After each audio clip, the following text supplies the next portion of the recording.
Treves felt almost drugged, and wondered how much time had elapsed. Lizalor, who had been snoring beside him, stirred. "I'm glad you were sleeping, dear," he said. "You need your rest." She smiled at him, and for one queasy moment, Treves thought she might suggest renewed activity. Instead, she said, "You are a king of sexuality. I think, after all, I shall keep you here with me." "You would be better to lose me temporarily." "What?" She frowned. "If I were to stay here permanently, my dear, how long would it be in this moralizing world before mouths began to whisper? If I went off on my mission, however, I would naturally return periodically to report, and then it would only be natural that we would be closeted together for a while." She thought about that. "I suppose you're right. I hate the thought, but I suppose you're right. And you need not think I would not come back," Treves hastened to say. "I am not so witless as to forget what I would have waiting for me here." Mr. Lizalor almost smiled. "Well, then, what is your mission?" "It is time you told me." Treves hesitated very briefly. It would have to be the truth. He could think of no lie as effective. "Listen to me. Comparellan may be an old world, but it can't be the oldest. Human life did not originate here. I am seeking the first world. I am seeking Earth." The change that suddenly came over Lizalor staggered him. Her eyes widened, her breathing took on a sudden urgency, and she crossed the first two fingers of each hand. "You named it." Treves lay where he was, frozen. "What should I have called that world, Mitza?" She seemed to recover and said, "We refer to it as the oldest."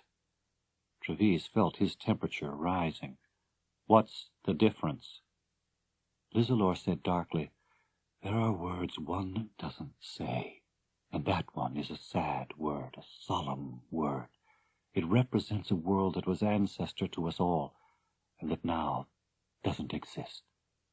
"And the crossing of fingers at me, how does that relieve the hurt and sadness?" Lizalor's face flushed. "That was an automatic reaction. There are people here on Comparellan who believe that the word, even the thought, brings on misfortune, and that is how they ward it off." "I am sorry to have offended you," Treves was quick to say, "but it was to find the location of the oldest that I came to Comparellan. I had a friend once who, like myself, was a foundationer. He, however, was descended from Comparellians, and he assured me that much of the history of the oldest was known on Comparellan." "Did he? And did he tell you any of its history? Did he tell you, for example, that like all the other worlds that have used robots, the oldest was made radioactive as punishment?" "Who did this punishing, Mitza?" Treves asked. "He who punishes. The forces of history, I don't know." She looked away from him. "Ask others." "I would like to, but whom do I ask? Are there those on Comparellan who have studied primeval history?" She nodded. "There is a historian named Vassal Deniador at the university here. He does not teach class because the students do not elect it, but he may be able to help you." "Why doesn't he teach class?" "He is a skeptic. We have them, you know. There are always individuals who pit their minds against the general modes of thought. And for all his skepticism, he will be forced to tell you exactly what any Comparellian would tell you. And that is, that if you search for the oldest, you will not find it." The spacefarers were in the narrow, disorderly office of Vassal Deniador, a small man, little of feature. Treves had just introduced Bliss to him. "And the blissful lady, is she from Terminus too?" Deniador asked. Treves said, "She is from elsewhere, Doctor." "Ah, strange world, this elsewhere. A most unusual collection of human beings are native to it. But since two of you are from the Foundation's capital at Terminus, and the third is an attractive young woman, and Lizalor is not known for her affection for either category, How is it that she recommends you to my care so warmly? I think, said Treves, to get rid of us. The sooner you help us, you see, the sooner we will leave Comparellan. Deniador eyed Treves with interest and said, Of course, a vigorous young man such as yourself might attract her, whatever his origin. Treves stiffened. I know nothing about that. And you had better not, in public, at least. But I am a skeptic, and I am professionally unattuned to believing in surfaces. So come, Councilman, what is your mission? How can I help you? It was Pellerat who answered.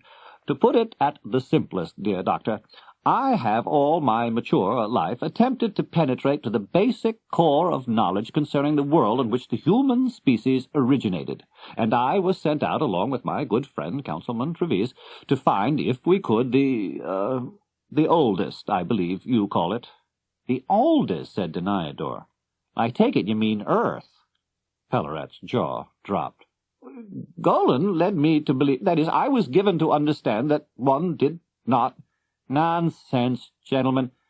Perhaps you mentioned Earth to Mitzalizalor, and she crossed 2 fingers of each hand at you?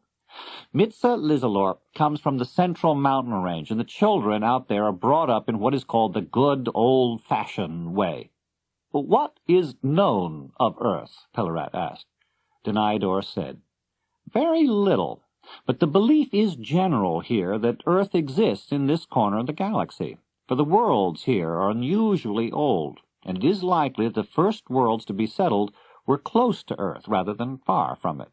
And has the Earth any unique characteristics aside from being the planet of origin? Pellerat asked eagerly. Are you referring to its large satellite, which some call the Moon? The legends of Earth do speak of it, but the existence of a giant satellite is difficult to accept. No other inhabited world in the galaxy has such a satellite. Large satellites are invariably associated with uninhabitable gas giants. What about the story of Earth's radioactivity? Treves interrupted. This is universally told, universally believed. The common opinion is that it became radioactive as the result of a nuclear war, but there is no evidence that such a war took place. Pellerat said, During my professional career, I have collected a large number of origin legends, many of them involving a world called Earth, or some name very much like that. I have none from Comparellan, however, beyond the vague mention of a founder named Benbali. The diminutive historian cast his eyes upward. Benbali! Pure superstition! Here is a summary of what is supposed to have happened, shorn of any supernaturalism or moralism. Earth existed for an immeasurable period as the only world of human beings.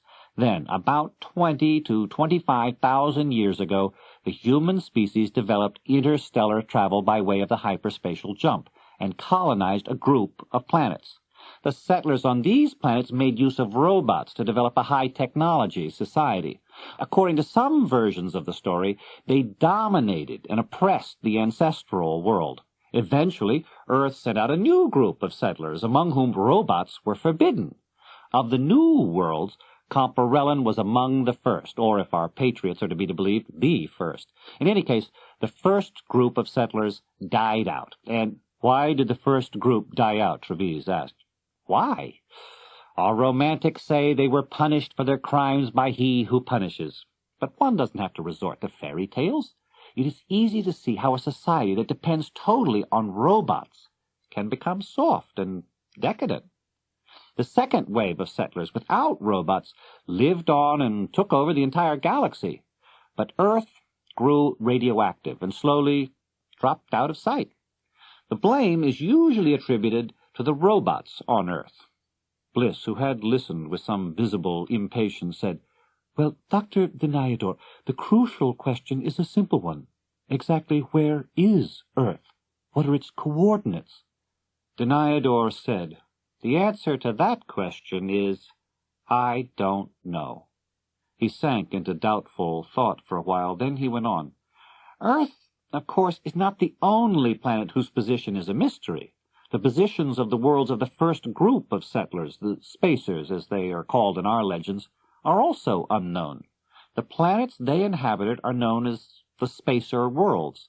Legend says there were 50 of them.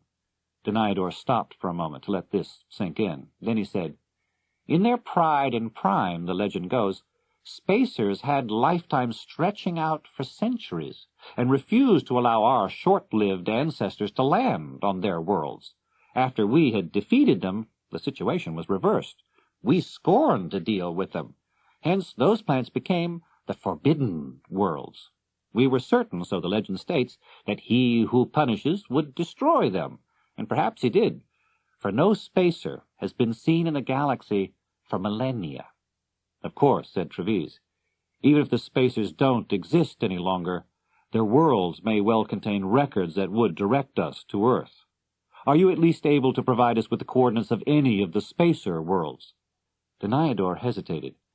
"Since primeval history is my hobby, as it is Dr. Pellerat's, I have occasionally explored old documents in search of anything that might be an improvement on our legends.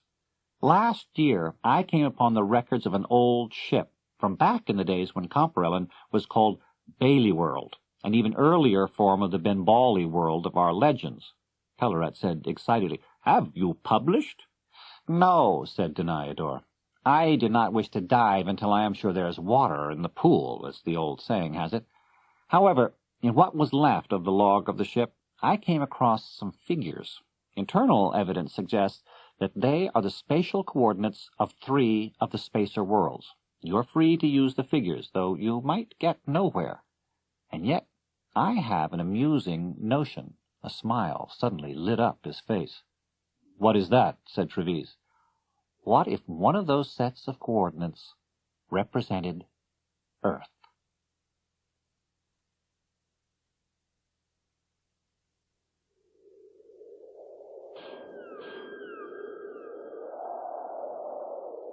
The wind touched Golan Treves's cheek with icy fingers, and he shivered inside the electrified coat he had been given by Mitsa Lizalor, who had come to see them off at the spaceport. She showed no signs of discomfort. "I thank you for coming to see us off, Mitsa, and for being willing to cooperate with us on this mission of ours. For my own peace of mind, however, I must ask whether you will find yourself in serious trouble over this." She shook her head proudly. "No, no trouble. The government would applaud me for not turning the ship over to the Foundation." "Would they be willing to approve your letting us take it away?" Treves asked. The minister smiled. "You are a decent human being, Treves. Now, even though you fought to hold on to the ship, you still take the trouble to concern yourself with my welfare." She reached out to him, as though tempted to give some sign of affection, then continued with renewed brusqueness, "Even if they questioned my decision, I would have but to tell them that you were searching for the oldest, and they would say that I did well to get rid of you, ship and all." "You truly fear misfortune to yourself and your world because of my presence?" Treves asked. "Indeed," said Lizalor, "you have brought misfortune to me already, for now that I have known you, Comparellian men will seem more sapless still." She thrust out her hands suddenly. "Goodbye, Golan." "Goodbye, Mitsa. And I hope to see you when I return." "Yes, you have promised to return, and I have tried to believe that you would." "I will. I would not give up that easily, having had pleasure of you.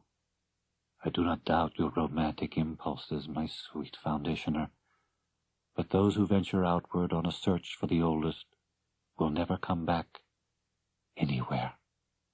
Treves smiled tenderly. "That is superstition." "No," she answered. "It is the truth."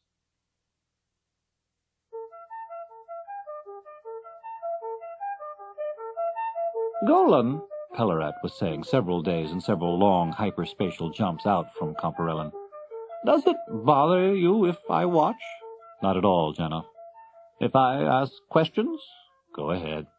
"Then what are you doing?" Pellerat asked. Treves took his eyes off the view screen. "I've got to measure the distance of each star that seems to be near the coordinates for the first forbidden world we're traveling to, as adjusted for the passage of time since the coordinates were first mapped. That's so I can determine how near the stars really are to the world. Their gravitational fields must be known, and for that I need mass and distance. Otherwise, one can't be sure of a clean jump, because the gravitational pull of a star is too strong. It's really astonishing, Pellerat said. Think how much the computer does for us. What would you do without it? What would I do without a gravitic ship? Or without my astronautic training? Or 20,000 years of hyperspatial travel behind me? Suppose we were to imagine ourselves 20,000 additional years into the future. What technological marvels would we have to be grateful for then? Or might it be that 20,000 years hence, humanity will not exist? Scarcely that. Scarcely not exist. Even if we don't become part of Galaxia, we would still have psychohistory to guide us. Treves looked up quizzically. Psychohistory. You know, Janoff, all the talk we have heard about superstition lately has made me wonder if psychohistory isn't just the superstition of the Foundation. Isn't it just a belief without proof or evidence? What do you think, Janoff? It's more your field than mine. Why do you say there's no evidence, Golan? The simulacrum of Harry Seldon has appeared in the Time Vault many times, and has discussed events as they happened. He could not have known what those events would be in his time, had he not been able to predict them psychohistorically. Treves nodded. He was wrong about the mule, but it's impressive, even allowing for that. Still, it has an uncomfortable, magical feel to it. Any conjurer can do tricks. Has it ever occurred to you that the time capsule, along with the Harry Seldon simulacrum, may be rigged by the government? Pellerat looked as though he were revolted by the suggestion. They wouldn't do that, and they'd be caught if they tried. I'm not at all sure of that. The point is, though, that we don't know how psychohistory works at all, and if psychohistory suddenly stopped working a while ago, the second Foundationers know the workings of psychohistory. So it is said, Treves answered scornfully. But anything can be said. Oh, we have the distance of the closest star to the forbidden world, its sun. Let's consider the figures. He stared at them for a long time, his lips moving occasionally, as though he were doing some rough calculations in his head. Finally, without lifting his eyes, Treves placed his hands on the desk and muttered, I'll let it go there in several jumps and have it recheck each time. Then he withdrew them again and said, Seriously, Janoff, what do you know about psychohistory? Pellerat was taken aback. Nothing. Of course, I know the two basics. First, that the number of human beings involved must be large enough to make statistical treatment valid. And second, that human beings must not be aware of the predictions of psychohistory so that the knowledge does not skew their reactions. The second Foundationers are supposed to be aware of them, of course. And upon those two requirements alone, the science of psychohistory has been developed, Treves said. Not out of those two requirements alone, said Pellerat. There are advanced mathematics and elaborate statistical methods. The story, if you want tradition, is that Harry Seldon devised psychohistory by modeling it upon the kinetic theory of gases. Each atom or molecule in a gas moves randomly so that we can't know the position or velocity of any of them. Nevertheless, using statistics, we can work out the rules governing their overall behavior with great precision. But human beings aren't atoms, said Treves. It's true, a human being has consciousness, and his behavior is sufficiently complicated to make it appear to be free will. How Seldon handled that, I haven't any idea. But I'm sure I couldn't understand it, even if it were explained to me. But he did it. Treves said, Doesn't that seem to you a quicksandish foundation on which to build an enormous mathematical structure? If those two requirements are not truly met, then everything collapses. Or if the requirements are not exactly false or inadequate, but simply weaker than they should be, psychohistory might work adequately for centuries, and then, upon reaching some particular crisis, would collapse, as it did temporarily in the time of the mule. Or, what if there is a third requirement? What third requirement? Pellerat frowned slightly. I don't know. Maybe the third requirement is an assumption so taken for granted that no one even thinks of mentioning it.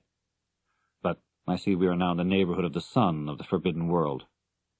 And indeed, centered on the screen was a bright star, so bright, in fact, that all the other stars were suddenly washed out. And beyond the star were 3 small planets.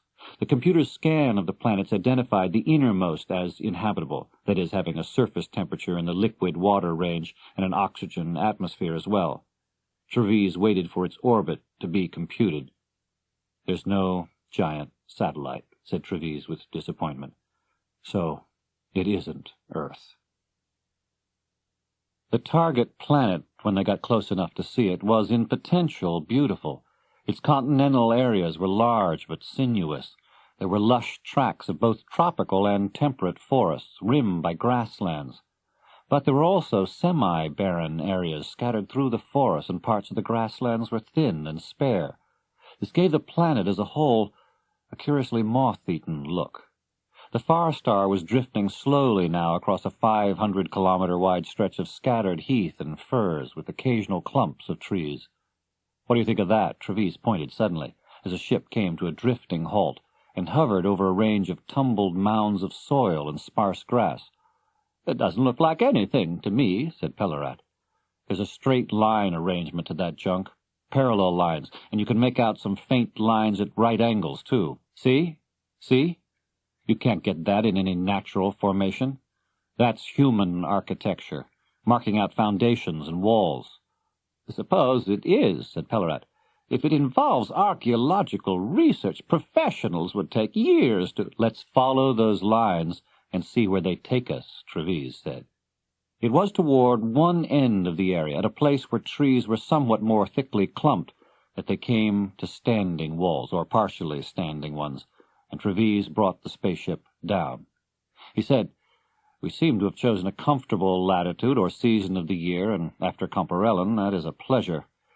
He was clasping a broad belt about his waist as he spoke, and Bliss said sharply, "What's that, Treves?"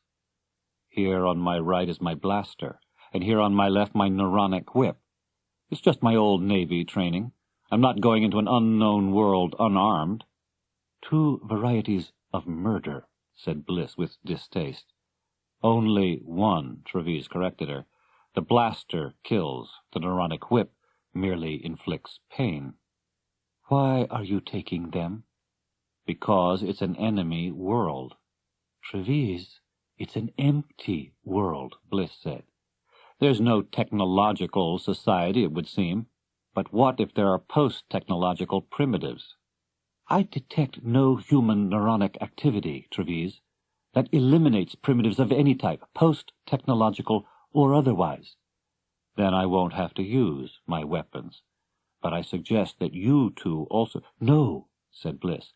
"I will not make even a gesture in the direction of killing, or inflicting pain either." "You, Janov?" Pellerat hesitated, then shook his head.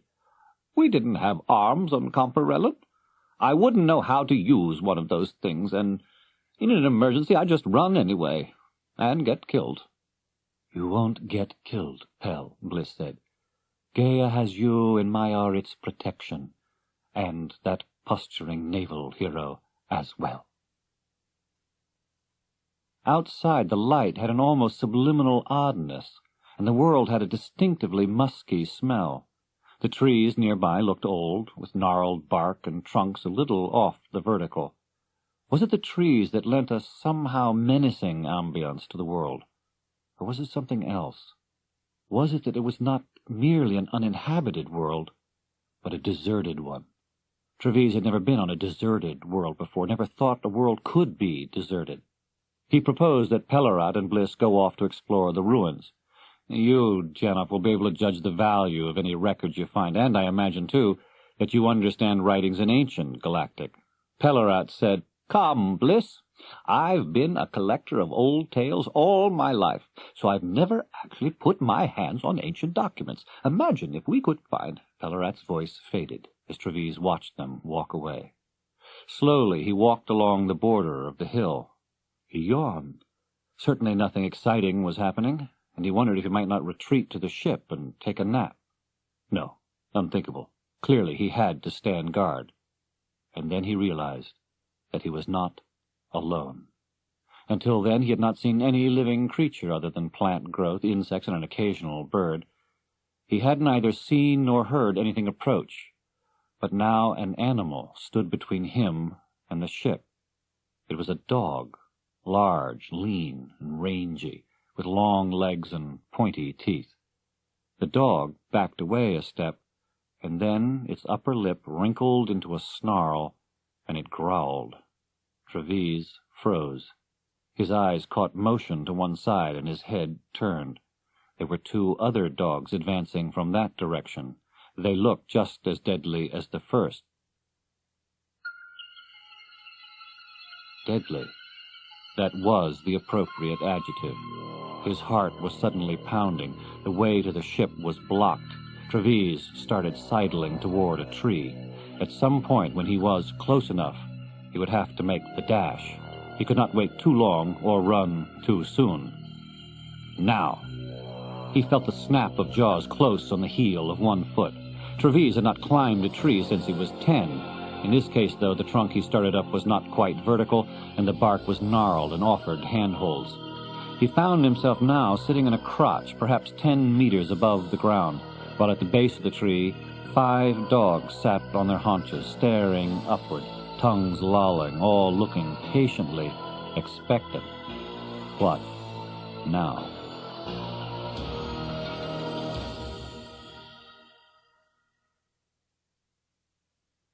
Treves was not in a position to think about the situation in logical detail. Rather, he experienced flashes of thought, which, if he had sorted them out, would have come to this. In adapting a planet for human use, in terraforming it, as the expression went, human beings would establish an unbalanced ecology, which they would be able to keep from falling apart only by unending effort. But if human beings vanished, in the absence of the large predators, the legendary tigers and grizzly bears that the settlers never carried with them, the dominant animals would be the cats and dogs that had formerly lived on human bounty. Treves counted 23 dogs around the tree now, and there were others approaching. He was worried about Pellerat and Bliss, too. If the dogs found them, would Bliss be able to concentrate her powers to the desired pitch of intensity, and for how long could she maintain them? He withdrew his blaster from its holster, took aim at one especially malignant-looking dog in the middle of the pack, and exploded it. Flesh, skin, blood, and bone scattered in all directions. But the other dogs, rather than backing off in fear, only crowded against each other to feed. Treves felt sick. A voice called out, "Treves! What?" It was Bliss and Pellerat. Bliss had stopped short, her arms thrown out to keep Pellerat back.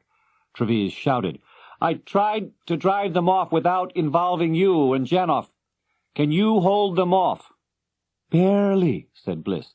"There are too many of them, and I am not familiar with their pattern of neuronic activity. We have no such savage things on Gaia. Use your other weapon, the neuronic whip. The disappearance of a dog in an explosion means nothing to the others, but the whip produces pain, and that they understand. Low power, fast. I can't hold them much longer." Treves followed Bliss's suggestion. He aimed at one dog and fired. The dog fell over, squealing, and the other dogs backed off long enough for the 3 spacefarers to run for it. Treves had never activated the ship's entry mechanism so rapidly. Night had fallen before any of them felt something approaching normal.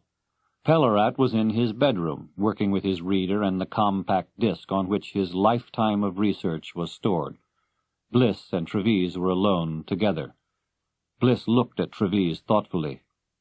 "Did it occur to you that this unknown world is reverting to a kind of savagery because of the removal of a single species that is capable of acting as a guiding intelligence? If the world were Gaia, or better yet a part of Galaxia, this could not happen. The guiding intelligence would be the galaxy as a whole, and ecology, whenever unbalanced, would be moved toward balance again."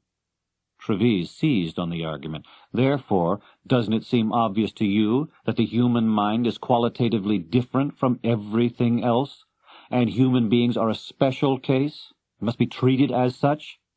There was a chill in his voice that caused Bliss's eyebrows to rise. But at this point Pellerat burst in, nodding his head as though prepared to shake it off its foundations. "I think we have it," he said. Hopeful despite himself, Treves asked, "The location of Earth? Have you discovered that, Janov?" "Well, no," his friend answered, visibly abashed. "Not quite that. Actually, Golan, not that at all.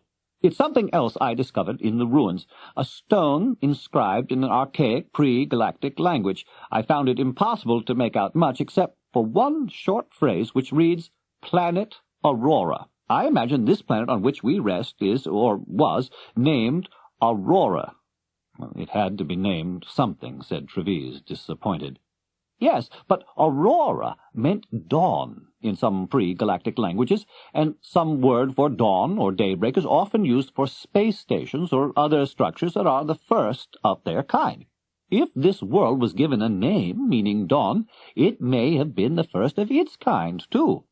What I mean is that we might, at this very moment, be resting on the oldest human world in the galaxy, except for Earth itself. It's exciting." "But isn't that a great deal to infer merely from a name, Janov?" "But, Golan," Pellerat broke in again, "haven't I told you—" "No, of course I haven't. I'm so excited I can't put things in order. You remember that Deniador told us that robots were the first wave's undoing? Bliss and I also saw a robot. It was a metal object, mostly rust, but it had a head, arms, legs, and torso, like a human being." Treves rubbed his forehead, almost as though he were in pain. "This changes everything."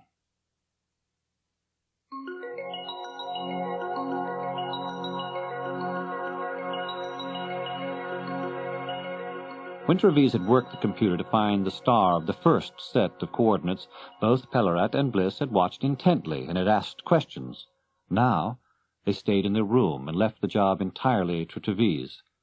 In a way it was flattering, for it seemed to Treves that they had simply accepted the fact that he knew what he was doing. Another star did at last show up, and when Treves made the jump, it was right where Deniador's coordinates, corrected for time, said it should be. A habitable, forbidden world was found circling that star. Treves had been absolutely sure that it would be there, and he set the far star into a slow orbit about it. At last he brought the far star down to a gentle rest near a small grove of trees. All about was what looked like pasture land and orchards and grain fields. There were grazing animals, too, but no structures, nothing artificial, except that orchard-like regularity of trees and the sharp boundaries of the fields. Treves put on his holsters, and then he caught Bliss's eye. She said, "Go ahead. I don't think you'll have any use for them, but I thought as much once before, didn't I?" Treves said, "Would you like to be armed, Janov?" Pellerat shuddered. "No, thank you.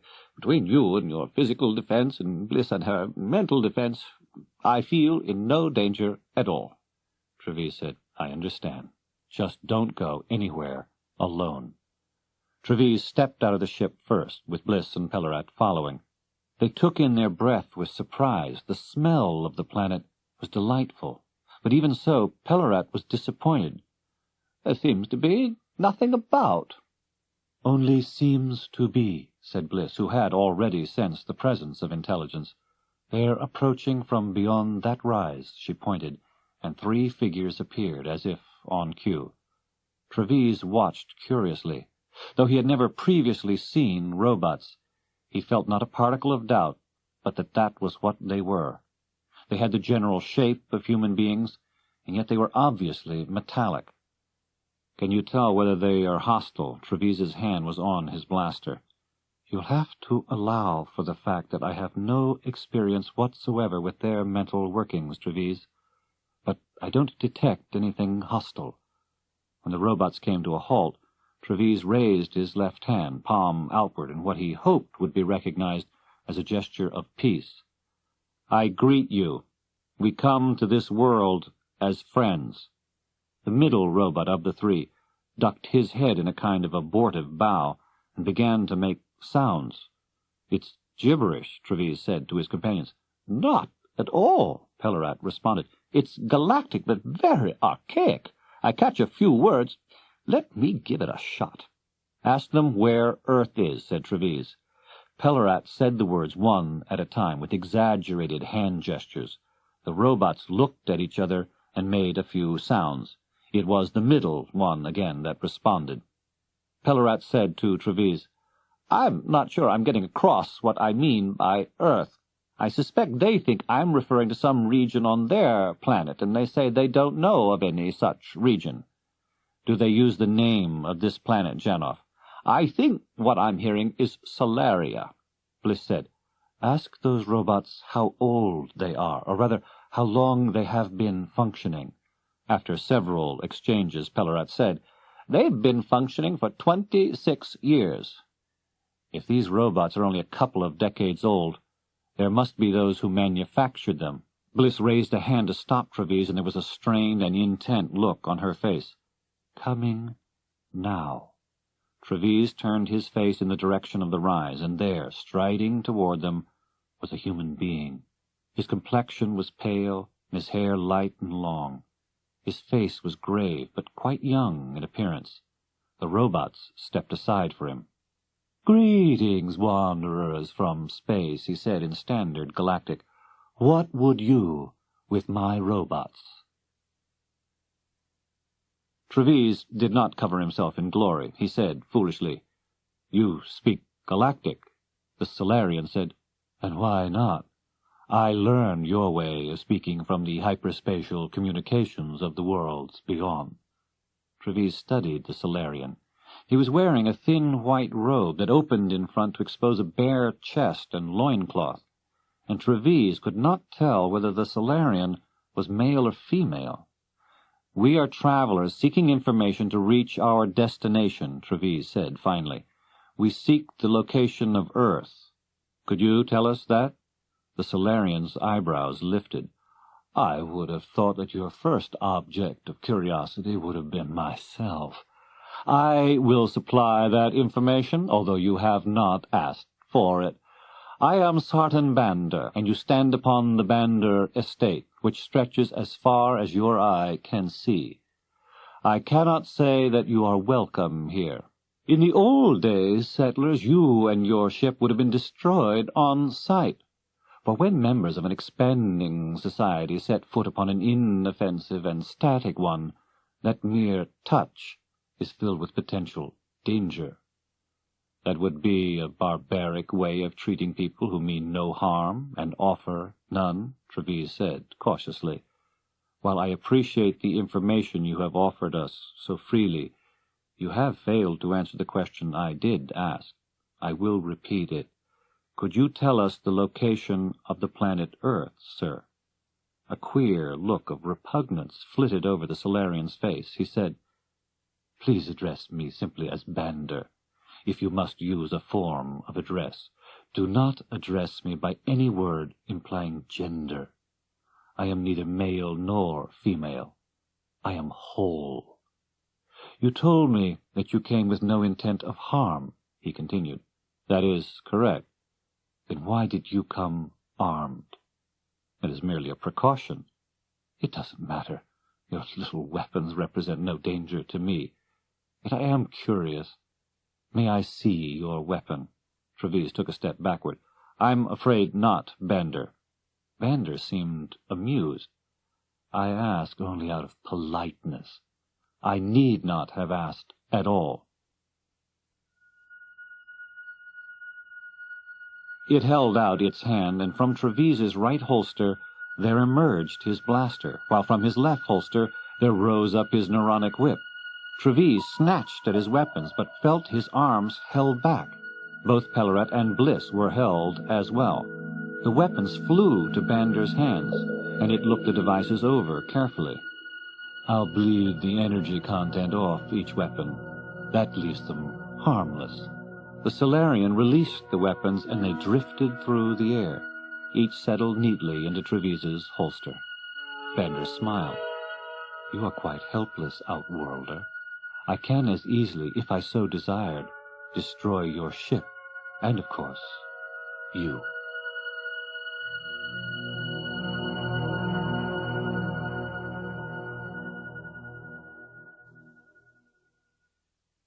Come, follow me, all three of you.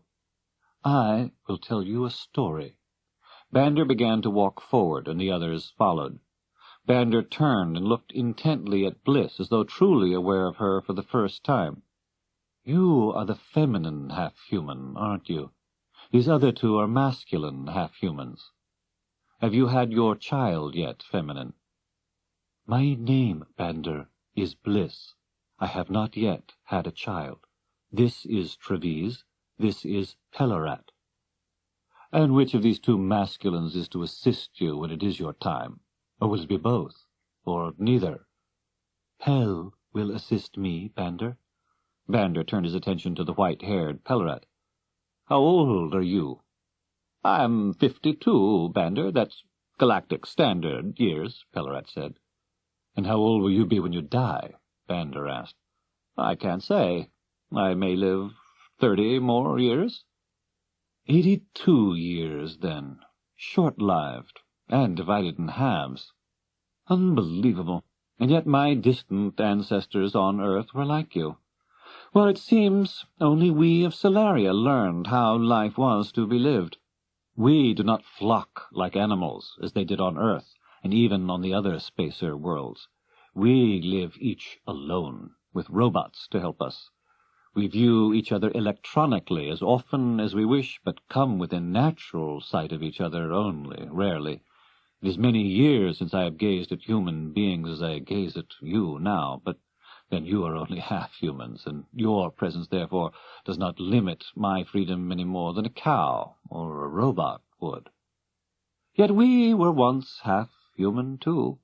No matter how we perfected our freedom, no matter how we developed as solitary masters over countless robots, the freedom was never absolute. In order to produce young, there had to be two individuals in cooperation.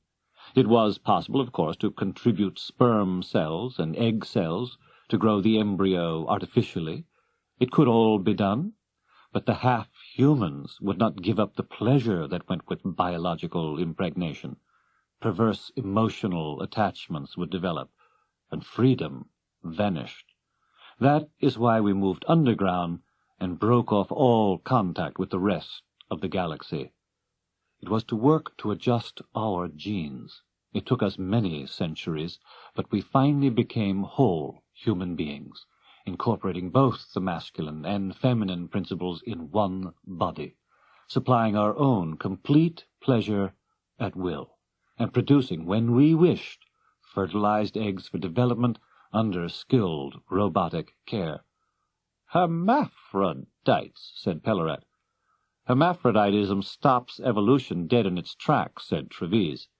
Each child is the duplicate of its hermaphrodite parent. Come, said Bander. We can design our children if we wish. We can change and adjust the genes, and on occasion we do. But we are almost at my dwelling. Let us enter.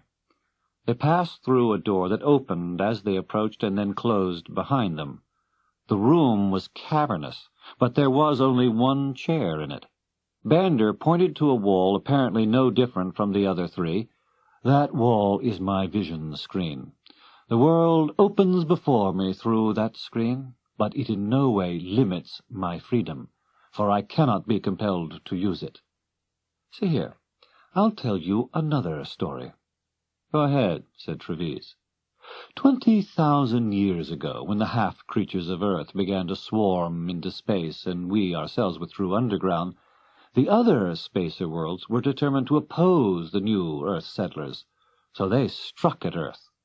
At Earth, Trevise tried to hide his satisfaction that the subject had come up at last. Yes, at the center, and our fellow spacers, not too far removed from human beings themselves in passions, managed to set Earth's surface radioactively aflame. Ah, that's what happened, said Pellerat.